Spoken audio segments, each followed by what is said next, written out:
మంచిది. ప్రియమైన దేవుని పిల్లలారా, మీ అందరికీ మరొక్కసారి మన ప్రభువైన యేసుక్రీస్తు ప్రభు వారి యొక్క శ్రేష్టమైన నామములో నా హృదయపూర్వకమైన శుభములు, వందనాలు తెలియజేస్తున్నాను. దేవుని యొక్క మహాకృప కాపుదలను బట్టి మరి సమయములో మీతో మరికొన్ని విషయాలు మాట్లాడటానికి నాకు అనుగ్రహించిన ఈ గొప్ప తరుణాన్ని బట్టి, సమయాన్ని బట్టి కృతజ్ఞతాస్తుతులు ప్రభువైన యేసుక్రీస్తు నామమున పేరట కన్న తండ్రికి నేను చెల్లిస్తున్నాను. ప్రియులారా, మంచిది. మనము గడిచిన వారాల్లో బాప్తిస్మము అనగా దాని యొక్క నిర్వచనము, దాని యొక్క ఉపోద్ఘాతాన్ని మనం విన్నాం. తరువాత దాని భాగములో బాప్తిస్మంలో మానవ యొక్క భవిష్యత్తు ఏం జరుగుతుంది, ఏం జరగబోతుందన్న సంగతులన్నీ కూడా గడిచిన భాగములు మనం విన్నాం. అయితే ఈరోజు ఆ బాప్తిస్మం అన్నది ఎందుకు తీసుకోవాలి, అసలు ఎందుకు తీసుకోవాలి, ఎందుకు తీసుకుంటున్నారు, దాని అవగాహన చేద్దాం. దానికంటే ముందు చిన్న ప్రార్థన అవసరతతో సహాయంతో ముందుకు వెళదాం. ప్రార్థన చేసుకుందాం. తల వంచండి, కనులు మూయండి. ప్రేమ నమ్మకం కలిగిన మా తండ్రి, నీ ప్రియ కుమారుడు మా రక్షకుడ క్రీస్తు పేర కృతజ్ఞతాస్తులు చెల్లిస్తున్నాము నాయనా. ఆత్మీయ ప్రేరణ ద్వారా నడిపింపు చేత ఈ మాటలు మేము మోసుకుని వచ్చాము. నీ రాయబారులుగా నేను నీ పిల్లలు నీ మాటలు వినగలిగిన భాగ్యాన్ని ఇవ్వండి. గొప్పగా ఆత్మీయ మేలు పొందండి. ఈ మాటలు ఎవరైతే వింటున్నారో వారి హృదయాలు తెరవండి. వారి హృదయాల్లో నేను క్రీస్తు ప్రతిష్టత జరగటానికి సహాయం చేయమని, నీ కృపలో కాయమని దయమని చెబుతున్న ప్రతి మాట వారు విని గ్రహించులాగా నా పెదవులపై నీ దయారసను ఉంచమని యేసు నామమున అడుగుచున్నాను తండ్రి, ఆమేన్. ప్రియులారా, మరి జాగ్రత్తగా ఆలోచన చేద్దాం ఈ మాటలను. బాప్తిస్మము ఎందుకు తీసుకోవాలి, అసలు ఎందుకు తీసుకుంటున్నాం, లేదా ఎందుకు తీసుకుంటున్నారు మనకు తెలియాలి. ఈరోజు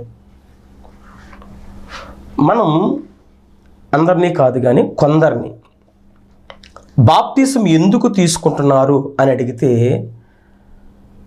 వాళ్ళు కొన్ని రీజన్స్ చెప్పారు. దీన్ని రీసెర్చ్ చేశారు. రీసెర్చ్ చేస్తే చాలామంది వారి యొక్క అభిప్రాయాలు చెప్పారు. ఏమని? సంఘములో సభ్యత్వం ఉండాలి అంటే బాప్తిసం తీసుకోవాలి అని కొంతమంది సమాధానం చెప్పారు. కొందరు ఏం చెప్పారంటే సంఘములో సభ్యత్వం ఉండాలి, అలాగ ఉండకపోతే సమాధి స్థలం ఎవరు కాబట్టి సమాధి స్థలము గురించి బాప్తిసం పొందాము అని చెప్పేవాళ్ళు ఉన్నారు. ఇవన్నీ వాస్తవాలు. కొందరు ఇంకేం చేస్తారంటే పెళ్ళి చేయాలి, పెళ్ళి అవ్వాలి. పెళ్ళి అవ్వాలంటే పాస్టర్ గారు బాప్తిసం తీసుకుంటేనే కానీ పెళ్ళి చేయరు. అదొక క్రమం, ఆ సంఘం యొక్క కట్టుబాటు, వాళ్ళు కట్టుకున్న కట్టుబాటు. కానీ బైబిల్లో పెళ్ళి కొరకు, సమాధి స్థలము కొరకు, సభ్యత్వం కొరకు తీసుకుండని ఏమీ లేదు బైబిల్లో. పెళ్ళి కొరకు బాప్తిసం. ఇంకొంతమంది క్యాస్ట్ సర్టిఫికేట్ కొరకు, బీసీసీ, ఆ క్యాస్ట్ సర్టిఫికేట్ గురించి కొందరు బాప్తిసాలు పొందేవాళ్ళు ఉన్నారు, చాలామంది. కొందరేమో ఉద్యోగం కొరకు, స్కూల్లో సీటు కొరకు, కాలేజీల్లో అడ్మిషన్ కొరకు, ప్రమోషన్ కొరకు. ఇంకెంతో దారుణం అంటే సంఘంలో బాప్తిసం ఎవరైతే పొంది ఉన్నారో వాళ్ళకి బాత్రూములు కట్టిస్తాం అని అంటే చాలామంది బాత్రూముల గురించి దాన్ని కట్టిస్తారు సంఘం అని చెప్పి బాప్తిసాలు తీసుకుని ఉన్నారు. ఒక విషయం చెప్పనా? 100 రూపాయలకి 500 రూపాయలు ఇస్తున్నారని చెప్పి, 1000 రూపాయలు ఇస్తున్నారని చెప్పి బాప్తిసాలు పొందిన వారు ఉన్నారు.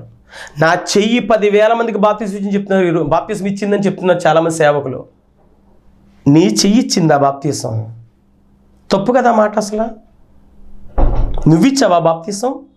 అసలు నువ్వు ఇస్తే చెల్లుబాటు అవుతుందా బాప్తీసం? ఓ సేవక, నువ్వు ఇస్తే చెల్లుబాటు అవుతుందా? బాప్తీస్మం అన్నది యేసు ప్రభువారు ఇవ్వాలి. ఆయన నిన్ను ముంచేది, ఆయన నిన్ను తిరిగి లేపేది, ఆయనకు పరిశుద్ధత అభిషేకం ఇచ్చేది మనుషుల. అలాగని నువ్వు ఇచ్చిన బాప్తిస్మము చెల్లదు. మా పాస్టర్ గారు ఇస్తున్నారు బాప్తిస్మని తీసుకున్న ఆమె బాప్తిస్మము, అతని బాప్తిస్మం కూడా చెల్లదు. ఇది వాస్తవం. అందుకే చెబుతున్న ఈ మాటలో అవగాహన కొద్దీ తీసుకోవాలి. ఈ 100 రూపాయల కోసం, ప్రమోషన్ల కోసం, అడ్మిషన్ల కోసం, వెన్నిటి కోసం లోకపరంగా ఉన్న అవసరాల కొరకు చాలామంది బాప్తీసాలు తీసుకుంటున్నారు. కానీ బైబిల్ ప్రకారం చూస్తే వీటి కొరకు కాదు, ఇవి చెల్లవు. బాప్తీసం విలువ తెలియలేదు చాలామందికి తెలియలేదండి. దయచేసి అన్నిదా భావించకండి, ఆలకించండి, నిజమేదో గ్రహించండి, ఆవేశాలొద్దండి. మరి బైబిల్ ఏం చెప్తుంది? ఎందుకు తీసుకోమంటుంది బైబిలు? 4 సంగతులు చెప్తుందండి. మోస్ట్లీ ఇంపార్టెంట్గా 4 సంగతుల గురించి బాప్తీసం తీసుకోవాలి. 1, పాప క్షమాపణ కొరకు బాప్తీసం తీసుకోవాలి. పాపాలు క్షమింపబడటానికి కొరకు బాప్తీసం అవసరము. 2, రక్షణ కొరకు, అంటే రక్షణ అనే ఓడలోనికి ప్రవేశము నిమిత్తము నువ్వు బాప్తీసం తీసుకోవాలి. 1, పాపాలు క్షమింపబడ్డాయి, తర్వాత రక్షణ అనే ఓడలోనికి ప్రవేశం కొరకు తీసుకోవాలి. 3, పరిశుద్ధాత్మ అభిషేకం అంటే వరం, ఆ అభిషేకము కొరకు, గిఫ్ట్ కొరకు నువ్వు బాప్తీసం తీసుకోవాలి. 4, పరలోక రాజ్యములో ఉండాలి గనుక నువ్వు బాప్తీసము తీసుకోవాలి. ఈ 4 కారణాల వల్ల నువ్వు బాప్తీసం తీసుకోవాలి. పాప క్షమాపణ, రక్షణ, తర్వాత పరిశుద్ధాత్మ అభిషేకం, 4 పరలోకములు ఉండటానికి తీసుకోవాలి బాప్తీసం. కానీ ఈ 4 విషయంలో ఒక్కదాన్ని కూడా నువ్వు న్యాయము చేయగలుగుతున్నావో లేదో ఒకసారి ఆలోచించి. నెంబర్ 1. నెంబర్ 2, 4 ఏదో ఒక్కదానికి న్యాయం చేయడం సరిపోదు, 4 న్యాయం జరగాలి. 4కి న్యాయం జరగాలి. 4 న్యాయమని ఎరిగి తీసుకోవాలి బాప్తీసం. కాబట్టి ఈ 4 కొంచెం వివరంగా జాగ్రత్తగా ఆలోచించేది ఈ భాగంలో. 1, పాప క్షమాపణ కొరకు బాప్తీసం తీసుకోవాలా? తీసుకోవాలి. పాప క్షమాపణ కొరకు బాప్తీసం తీసుకోవాలి. ఒకసారి చూద్దాం. మీ అందరికీ తెలుసు, పౌలుగా మారినప్పుడు సౌలైన సంఘంలో ఉన్న స్త్రీలని, పురుషుల్ని ఈడ్చి చెరసాల్లో వేసి కొట్టి, భయంకరంగా స్టెఫను లాంటి వారిని అనేకుల్ని చంపి, ఒక క్రూరుడుగా తన నమ్మిన సిద్ధాంతమే కరెక్ట్ అనుకుని, తనకున్న అభిప్రాయమే కరెక్ట్ అనుకుని ఒక గ్రుడ్డితనములో ప్రయాణం చేస్తున్న పౌలు గారిని, సౌలుగా ఉన్నప్పుడు దేవుడు దర్శించి దమస్కు వెళుతున్న మార్గములో ఆయన దర్శించినప్పుడు ఆయన పడిపోయిన తర్వాత కళ్ళు మూయబడి అతను ఒక ఇంటిలోనికి వెళ్ళిపోయాడు. ఇంట్లోకి వెళ్ళిపోయిన తర్వాత దేవుడు అననీయ అనే ఒక దైవజనుడికి చెప్పి, సౌలు పలానా తిన్నదనబడిన ఒక ఊరిలో యోదావని ఇంటిలో ఉన్నాడు, వెళ్ళి అతనికి బాప్తిస్మం ఇవ్వు అని అననీయ అనే ఒక దైవజనుడితో చెప్తాడు. అప్పుడు అననీయ గారికి దేవునికి కొంత సంభాషణ జరుగుతుంది. ఆ తదుపరి అననీయ గారు వస్తారు పౌలు గారి దగ్గరికి. అప్పుడు పౌలు గారి దగ్గరికి వచ్చిన తర్వాత ఆ సందర్భంలో అననీయ గారు దైవజనుడు పౌలు గారితో ఎటువంటి మాటలు మాట్లాడాడో ఒకసారి అపోస్తుల కార్యాల గ్రంథము 22వ అధ్యాయము, అపోస్తుల కార్యాల గ్రంథం 22వ అధ్యాయము జాగ్రత్తగా విందాం. 16వ వచనం. గనుక నీవు తడువు చేట ఎందుకు లేచి ఆయన నామమును బట్టి ప్రార్థన చేసి బాప్తీసం పొంది నీ పాపములు కడిగి వేసుకొనుమని చెప్పాను. ఎంత మంచి మాట చూడండి. ఎలాగంట? పాపములు కడుక్కోవటానికి బాప్తిసం తీసుకోవాలంట, తడువు చేయకూడదంట. సో దీన్ని బట్టి మనకి ఏమర్థమవుతుంది అంటే, బాప్తిస్మం పొందితే నీ పాపములు కడగబడుతున్నాయి. అర్థమైంది కదా? మీకు ప్రారంభ భాగంలో చెప్పాను బాప్తిస్మం అంటే ఏం జరుగుతుందో, కడుగుట, ముంచుట, సమాధి చేయబట్ట అని. అవన్నీ మీకు మరలా మీకు అర్థమవుతున్నాయి, విషయ అవగాహన వస్తుంది. బాప్తిస్మం అంటే పాపాలు కడుగబడతాం, పాపాలు కడుక్కోవాలి. అలాగా కడగబడాలి అంటే ముందు నువ్వు ప్రార్థన చేయాలి. ఏం చేయాలి? ప్రార్థన చేయాలి. ఏమని ప్రార్థన చేయాలి? ఒప్పుకోలు ప్రార్థన. దానిని తీర్మానపు ప్రార్థన అంటారు. తీర్మానం అంటే ఎప్పటి వరకు ఇలా బ్రతికాను ప్రభువా, ఇక నుండి ఇలా బ్రతుకుతాను, నీ చిత్తంగా బ్రతుకుతాను అని తీర్మానపు ప్రార్థన. నీ పాత జీవితపు ఛాయలు అన్నిటినీ దేవుని దగ్గర ఒప్పుకోవాలి. ఏమని ఒప్పుకోవాలి? తప్పులు ఒప్పుకోవాలి. ఏం ఒప్పుకోవాలి? తప్పులు ఒప్పుకోవాలి. 2, నేను సరిగ్గా జీవిస్తానని తీర్మానం తీసుకోవాలి. చాలా సవివరంగా చెబుతున్న ప్రతి మాట. బాప్తీసం తీసుకున్న వాళ్ళు ఇలా ఉన్నారా? తీసుకోబోతున్న వారు ఇలాగా ప్రిపేర్ అయ్యారా? తీసుకుంటున్న వారు ఏ విధంగా ఉన్నారు? ఇవన్నీ మీకు అవగాహన రావాలి. ముందు ప్రార్థన చేయాలి. ఏమని ప్రార్థన చేయాలంటే, నేను పాపిని ప్రభువా, నా మనస్సు మారింది, నా బ్రతుకు నాకు అర్థమైంది, నా స్థితి నాకు అర్థమైంది, సరిగ్గా జీవిస్తాను ఇక మీదట తీర్మానం తీసుకోవాలి. 2, పాప క్షమాపణ కొరకు ప్రార్థన చేయాలి. నా పాపాలు క్షమించు, నేను తప్పులు ఒప్పుకున్నాను కదా, నా పాపాలు క్షమించని ప్రార్థన చేయాలి. ఎవరికి చేయాలి? యేసుక్రీస్తు ప్రభువారి ద్వారా తండ్రికి చేయాలి. అప్పుడే పాపాలు క్షమింపబడతాయి. ఎవరికి చేయాలి? యేసుక్రీస్తు ప్రభువారికి మొరపెట్టాలి. నువ్వు యేసుక్రీస్తు ప్రభువారికి. యేసుక్రీస్తు ప్రభువారికి ఎందుకు చెప్పాలి? యేసుక్రీస్తు ప్రభువారికి మనం ఎందుకు చెప్పాలి అంటే, పాపములు క్షమించే అధికారం తండ్రి తన కుమారుడైన మన రక్షకుడైన యేసుక్రీస్తు ప్రభువారికి ఇవ్వబడింది. మార్కు సువార్త 2వ అధ్యాయము 10వ వచనం. మార్కు సువార్త 2వ అధ్యాయము 10వ వచనం చూడండి, అక్కడ ఏముందో. అయితే పాపములు క్షమించుటకు భూమి మీద మనుష్య కుమారునికి అధికారము కలదని మీరు తెలుసుకున్నవన్నీ వారితో చెప్పి. అర్థమైందండి? పాపాలు ఎవరి దగ్గర ఒప్పుకోబడి చెప్పండి? యేసుక్రీస్తు ప్రభువారి దగ్గర ఒప్పుకోవాలి. ఎందుకు ఆయన దగ్గర ఒప్పుకోవాలి? ఆయన చెప్పండి, నా దగ్గర ఒప్పుకోవాలని, నాకు అధికారం ఉందని. ఎందుకు ఆయన దగ్గర ఒప్పుకోవాలి మనము? ఎందుకంటే పాపాలు క్షమించగలిగిన శక్తి ఆయనకు మాత్రమే ఉందండి. ఆయనకు మాత్రం ఉంది. సంఘములో విశ్వాసులకు లేదు, సంఘములో పెద్దలకు లేదు పాపాలు క్షమించే అధికారం. ఎందుకు లేదు వాళ్ళకి? వారు పాపులే కాబట్టి. సంఘములో పరిశుద్ధులు ఉండాలి. పరిశుద్ధులుగా మార్చబడిన వీరు ఎవరి చేత? యేసుక్రీస్తు ప్రభువు చేత.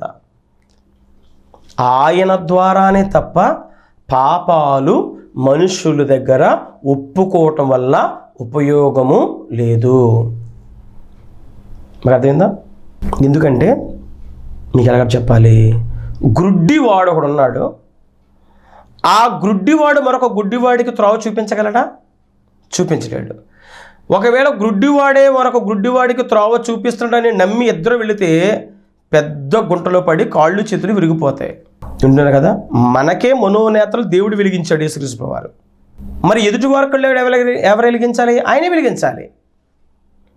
కాబట్టి ఆయన దగ్గర ఒప్పుకోవాలి. సంఘములు పెద్దల దగ్గర, విశ్వాసుల దగ్గర, నాయకుల దగ్గర కాదు, పాస్టర్ గారి దగ్గర కూడా కాదు. పాస్టర్ దగ్గర కూడా కాదు. ఎందుకంటే అతనికి అధికారం లేదు పాపాలు క్షమించే అధికారం. ఫర్ ఎగ్జాంపుల్, ఎవరైనా తిడితే, ఏమైనా తిట్టావు, వాళ్ళ దగ్గరికి వెళ్ళిన పొరపాటుగా నేను తిట్టాను, నన్ను క్షమించు అనుకుందాం, చెప్పావు. అలా చెప్పాలా? రెండవది, ఒక 100 రూపాయలు ఒక ఇంట్లోకి వెళ్ళి దొంగతనం చేసావు. 10 రోజుల తర్వాత తప్పు తెలిసింది, వెళ్ళి 100 రూపాయలు మీ ఇంట్లో దొంగతనం చేశానని అన్నావు. వాళ్ళు ఊరుకుంటారా? ట్రైన్లో ప్రయాణం చేస్తున్నాం, ట్రైన్లో వెళుతున్నాం, టికెట్ తీసుకోలేదు, జర్నీ అయిపోయింది. మరలా 10 రోజుల తర్వాత వచ్చి నేను ఆ రోజు టికెట్ తీసుకోలేదండి, నాకు జరిమానా వేయండి అంటామా? దొంగ ప్రయాణం చేశామని అంటామా? అసలు జరుగుతుందా? ఇంకో మాట చెప్పండి మీకు అర్థమవటానికి. వ్యభిచారం చేశారు, తప్పని తెలిసింది, వెళ్ళి నీతో మీ ఇంట్లో ఇలా వ్యభిచారం చేశారని చెప్తారా? అవుతుందా? ఎందుకు ఎగ్జాంపుల్ చెప్పాను? ఒక మనిషి పాపాన్ని తీయలేడు. కాబట్టి చాలా సమాజంలో చూసే సంఘాల్లో మనిషి పాపాలు మనిషి దగ్గర ఒప్పుకుంటే పోతాయని చెప్పే తప్పుడు బోధనని ఈరోజు నిండిపోయాడు బాబు. నేను పరిచయం చేసే దగ్గర కూడా చూస్తున్నా. మనుషుల దగ్గర ఒప్పుకుంటే పాపాలు పోతాయా? పాస్టర్ గారు పాపాలు తీసేస్తాడా? యేసుక్రీస్తు ప్రభువారి దగ్గరే. తప్పుడు బోధలు నమ్మొద్దండి, అసలు తప్పుడు బోధలు నమ్మొద్దండి. అపోస్తల కార్యాలు 2వ అధ్యాయము, అపోస్తల కార్యాలు 2వ అధ్యాయము 38వ వచనం చూడండి. అక్కడ మీరు మారు మనసు పొంది పాపక్షమాపణ నిమిత్తం ప్రతివాడు యేసుక్రీస్తు నామమున బాప్తీసం పొందండి, అప్పుడు మీరు పరిశుద్ధాత్మ వరము పొందుతారు. ఈ వాగ్దానం మీకును, అనగా ఇశ్రాయేలీయులకును అంటే యూదులకును, మీ పిల్లలకును, తర్వాత దూరస్తులందరికీ, అంటే మనకి, దూరస్తులు అంటే మనమే, మనకి అంటే అన్యులమైన మనకి, అనగా ప్రభువైన మన దేవుడు తన యొద్దకు పిలిచిన వారికి అందరికీ చెందునని వారితో చెప్పాను. మనుషుల పాపాన్ని తీయలేరు, దేవుడు మాత్రమే తీయగలడని గుర్తించుదాం. ప్రియమైన దేవుని పిల్లారా, ప్రతి ఒక్కరూ యేసునామమున బాప్తీసం పొందాలి, అప్పుడు పరిశుద్ధాత్మ వరాన్ని పొందుకుంటారు. పరిశుద్ధ వరాన్ని పొందుకుంటాం. ఇది మొదటిగా.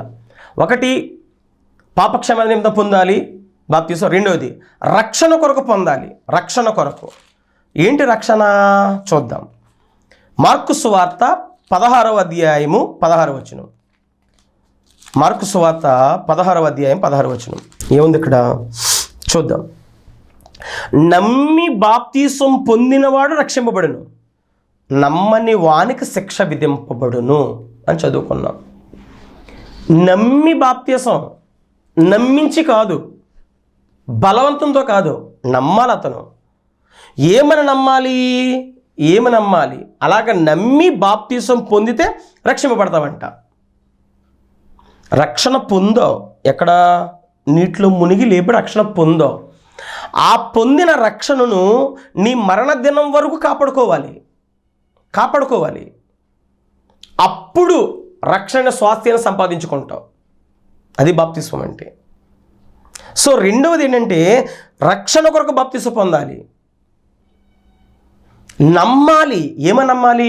దీనికి 4 ముళ్ళు ఉన్నాయి, 4 కండిషన్స్ ఉన్నాయి. ఏమని నమ్మాలి చూద్దాం ఒక్కసారి. రోమిలకు రాసిన పత్రిక 10వ అధ్యాయము, రోమిలకు రాసిన పత్రిక 10వ అధ్యాయము 16వ వచనం. 16 రోమిలకు రాసిన పత్రిక 10వ అధ్యాయంలో 9వ వచనం.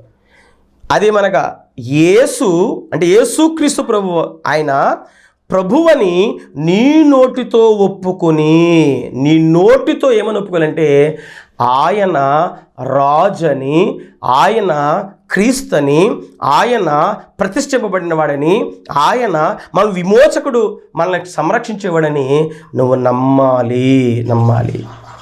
అంటే ప్రభువని యేసు, మరికి పుట్టిన అదైన యేసు, ఆయన రక్షకుడును నమ్మాలి మొట్టమొదట, అప్పుడు రక్షింపబడతావు. రెండవది, ఇదే రోమిలకు రాసిన పత్రిక 10వ అధ్యాయం 13వ వచనం. ఎందుకనగా ప్రభువు నామమును బట్టి ప్రార్థన చేయవాడెవడో వాడు రక్షింపబడెను. ఏమని ప్రార్థన చేయాలి? నేను పాపిని అని ప్రార్థన చేయాలి. అర్థమైందా? దీన్నే పశ్చాత్తాప ప్రార్థన, తీర్మానపు ప్రార్థన. పాపులు మనం వినడా? మరి అక్కడ ఆ మాట ఉంది కదా, మరి పాపులు మనం వినడా కదా. అక్కడ అర్థం ఏంటంటే, బాప్తీసం పొంది కూడా, పరిశుద్ధత జరిగి కూడా, మరలా ఇంకా పాపములనే బ్రతుకుతూ పాపము చేస్తూ ప్రార్థన చేస్తే ఇంకా అప్పుడు ప్రార్థన వినడు. అది అక్కడ చెప్పేది. కానీ ముందుగా పాపని గ్రహించి నువ్వు పశ్చాత్తాపం చేసే ప్రార్థన తప్పకుండా ఆయన వింటాడు. అర్థమైంది కదా? యేసుని ప్రభువుగా ఒప్పుకోవాలి. 2, ఆయన నామం ప్రార్థన చేయాలి, అప్పుడు రక్షణ పొందుతావు. మీకు కూడా ప్రశ్న, రక్షణ ముందా బాప్తిసం ఉందా? రక్షణ ముందా బాప్తిసం ఉందా? బాప్తిసం ముందు. బాప్తిసం పొందితేనే కదా రక్షణ కలుగుతుంది.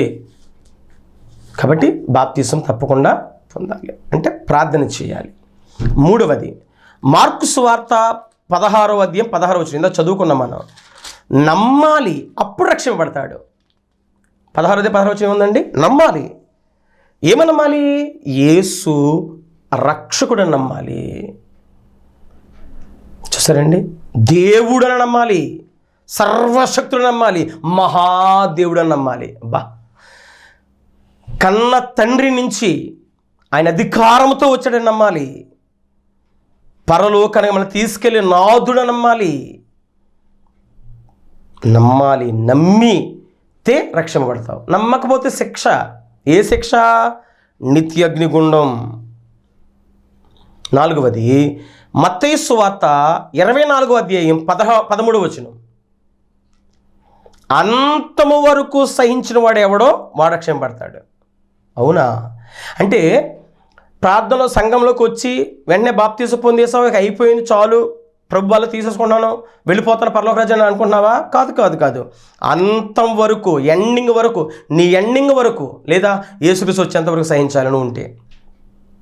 ఏం సహించాలి? కష్టాలు, ఇరుకులు, ఇబ్బందులు, ప్రతి సమస్యలు, ఎన్ని ఎదురైన శోధనలు తప్పకుండా సహించాలి. ఒక మాట చెప్పనండి, దేవుడు మన పాపాలు క్షమించాడని మనకు ఎలాగ అర్థమవుతుందంటే, మనం నెమ్మదిగా ఉంటాం. 2, ప్రతిదానికి జవాబు పొందుకుంటాం. 3, ధైర్యంగా ఉంటాం కష్టాల్లో కూడా. అలాగే ఎవరైతే ఉంటారో వాళ్ళ పాపాలు క్షమింపబడ్డాయని దేవుడు మనకిచ్చిన సూచన. అది దేవుడు మన పాపాలు క్షమించాడు అని మనకు ఎలా తెలుస్తుంది? రుజువు మనకి నెమ్మదిగా ఉంటుంది, ప్రతి ప్రశ్నకి జవాబు వస్తుంది, మనకు ఆధారం దొరుకుతుంది, భయంకరమైన చిక్కుల్లో కూడా విడుదల ఉంటుంది మనకి. అప్పుడు దేవుడు నా పాపాలు క్షమించాడని అర్థమవుతుంది. అర్థమైంది కదా?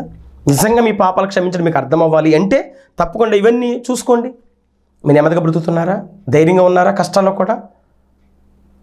అప్పుడు మీ పాపాలు క్షమింపడం మీకు అర్థమవుతుంది. ఇక 1, పాప క్షమాపణ కూడా తీసుకోవాలి.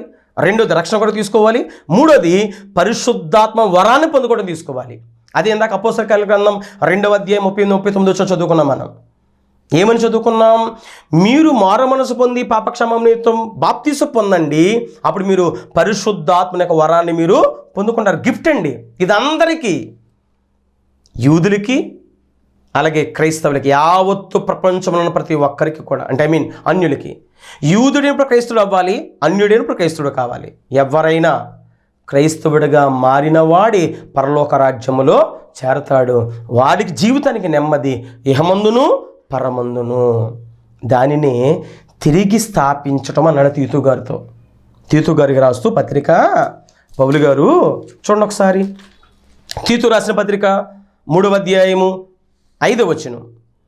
మనము నీతిని అనుసరించి, అంటే దేవుని అనుసరించి చేసిన క్రియల మూలముగా మనము నడవాలి. కానీ ఇక్కడ ఒక మాట చూద్దాం. మనము నీతిని అనుసరించి చేసిన క్రియల మూలంగా కాక, తన కనికరము చొప్పుననే పునర్జన్మ సంబంధమైన స్నానము ద్వారాను, పరిశుద్ధాత్మ మనకు నూతన స్వభావం కలగజేయటం ద్వారాను మనలను రక్షించెను. చూడండి కింద ఫుట్నోట్లో పునర్జన్మ సంబంధమైన స్నానం అని పైన ఒకటి ఉంది కదా, కింద ఏముంది బైబిల్లో? పునఃస్థితి స్థాపన సంబంధమైన, అంటే తిరిగి స్థాపించటం. అంటే లోకములో మనం ఎన్నో నీతి కార్యాలు చేస్తూ ఉంటాం. నీతి కార్యాలు అంటే 2 నీతులు ఉన్నాయి నాకు కదా. దేవుని నీతోటి ఉంది, లోక నీతోటి ఉంది, తర్వాత దుర్నీతోటి ఉందనుకోండి, తర్వాత స్వనీతోటి ఉందండి. స్వనీతి ఉంది, దుర్నీతి ఉంది, లోకరీతి ఉంది, తర్వాత దైవనీతి ఉంది. అయితే ఈ నీతులు కాదు, ఈ దైవని లోకరీతి, తర్వాత స్వనీతి, దుర్నీతి, వీటి గురించి మాట్లాడుతుంది ఇక్కడ. ఇవి నువ్వు పాటించేసి నాకేదో నేను మారిపోయిన రక్షణ పొందినంటే కుదరదు. దేవుని నీతి ద్వారా, అంటే దేవుని నీతి అంటే ఎవరో? యేసుక్రీస్తు ప్రభువారే. యేసు క్రీస్తు ప్రభువారి ద్వారా ఆయన నమ్మిన నీవు, ప్రార్థించిన నీవు రక్షణ పొందటానికి నువ్వు ఎప్పుడైతే బాప్తిసం పొందుతావో అప్పుడు నువ్వు మళ్ళా తిరిగి కట్టబడతావు. ఒకప్పుడు శిథిలమైపోయాయి మన జీవితాలు, బ్రతుకులు పాడైపోయాయి. ఆదాములో చనిపోయాం. ఆదాము ద్వారా పాపం ప్రవేశించిన లోకములోనికి. ఆదాము ద్వారా అందరం కూడా పాపము చేసాం. పాపం ద్వారా మరణంకి వెళ్ళిపోయి శిథిలమైపోయిన జీవితాలు. ఇప్పుడు ఎన్నో కడపటి ఆదామైన యేసు క్రీస్తు ప్రభువారిలో మనము జన్మిస్తున్నాం. అటువంటి జన్మను దేవుడు మనకి అనుగ్రహించాడు. ప్రియమైన దేవుని పిల్లలారా, పరిశుద్ధాత్మ అంటే బాగా విందాం. ఎప్పుడైతే యేసు క్రీస్తు ప్రభువారిని నువ్వు నోటితో ఒప్పుకున్నావో, ఆయన ప్రభువని, నా పాపాలు క్షమిస్తాడని, నువ్వు పాపినని ఎప్పుడైతే గ్రహించావో, నీకు మారుమనసు ఎప్పుడైతే వచ్చిందో అప్పుడు మీరు బాప్తిసం పొందాలి. ఎప్పుడైతే నువ్వు నీటిలోనికి పాస్టర్ గారు నువ్వు దిగావో అప్పుడు నువ్వు ఎరగవలసింది ఏంటంటే, నా పాపములు కడగబడుతున్నాయి, నేను సిలువ వేయబడుతున్నాను, నేను యేసుక్రీస్తు సమాధి చేయబడుతున్నాను, నేను చనిపోయాను, ఇప్పుడు మరలా తిరిగి లేస్తున్నాను, నేను ఈ లోకంలో చనిపోయి పరిశుద్ధాత్మ ద్వారా యేసుక్రీస్తుని నేను జన్మించాను, ఇది నా నూతన జన్మ, ఇది పునర్జన్మ అని ఎప్పుడైతే నమ్మి విశ్వాసముతో నేను పరిశుద్ధాత్మను పొందుకున్నాను నేను విశ్వసిస్తే నువ్వు అప్పుడు అభిషేకం పొందుతావు. నూనె ఎవరో పోయారు, నూనె పోస్తూ వచ్చేది కాదు అభిషేకం. మనిషిని అభిషేకించడం కాదు, ఇక్కడ దేవుడు అభిషేకిస్తున్నాడు బాప్తిస్మంలో. అప్పుడు పరిశుద్ధాత్మ వరం. పోనీ పరిశుద్ధాత్మ వచ్చాడంటే నువ్వేదో ఒళ్ళు చల్లగా వెచ్చగలిగా ఉంటాయా? ఏముండవు. విశ్వాసముతో నమ్మితే నాలోకి పరిశుద్ధాత్మ వచ్చాడు అని నమ్మితే ఇక నీతో ఎప్పుడు ఉంటాడు ఆయన. అందుకే చెప్తూ ఉంటాడు, సంతోషపాల్ నువ్వు ఇలాగెళ్ళకూడదు, అలాగెళ్ళకూడదు, అలా చేయకూడదు చెబుతూ ఉంటాడు ఆయన దుఃఖపరచకూడదు, బాధ పెట్టకూడదు. కాబట్టి పరిశుద్ధ ఆత్మ నువ్వు వరాన్ని పొందుకోవటానికి నువ్వు బాప్తిస్మము పొందాలి. 4 విషయాలు చెప్పాను. ఎందుకు బాప్తిస్మం తీసుకోవాలి? లోక అవసరాల కొరకు కాదు, లోకంలో చెప్పే మాటల గురించి కాదు. 1 పాపాల క్షమింప కొరకు తీసుకోవాలి. 2 రక్షణ వాడలో ప్రవేశం కోసం తీసుకోవాలి. 3 పరిశుద్ధాత్మ వరం కోసం తీసుకొని పొందుకోవటానికి. 4 పరలోక రాజ్యంలో ఉండటానికి తీసుకోవాలి. ఈ 3 ఉంటేనే పరలోక రాజ్యంలో ఉంటాం, లేకపోతే దేవుని రాజ్యంలో అసలు చోటే ఉండదు, నిత్య అగ్నిగుండములో కాలిపోతాం. అటువంటి దుస్థితి మీకు కలగకూడదని నా ఈ మనవి. ఎందుకు బాప్తిసం తీసుకోవాలి? చిన్న ప్రార్థన చేసుకుందాం, మిగతా విషయాలు వచ్చే వారం ధ్యానం చేద్దాం. మహాపరిశుద్ధుడా కన్న తండ్రి, నీ ప్రియ పిల్లలు ఎందుకు బాప్తిసం తీసుకున్నారు, ఎందుకు తీసుకోలే విన్నారు నాయన. నీ పిల్లలతో మాట్లాడండి, దైవ సమకృప చూపించండి. దైవనీతిని పాటిస్తూ లోకనీతిని నైనా వదిలిపెట్టి నీ ప్రేమలో నడుచుటకు సహాయం చేయమని, ప్రతి బిడ్డను ఆయుత్తపరచమని, పరలోక రాజ్యానికి సిద్ధపడి చేయమని క్రీస్తునామమున అడుగుచున్నాను కన్న తండ్రి. ఆమేన్. అందరికీ వందనాలు ప్రియులారా.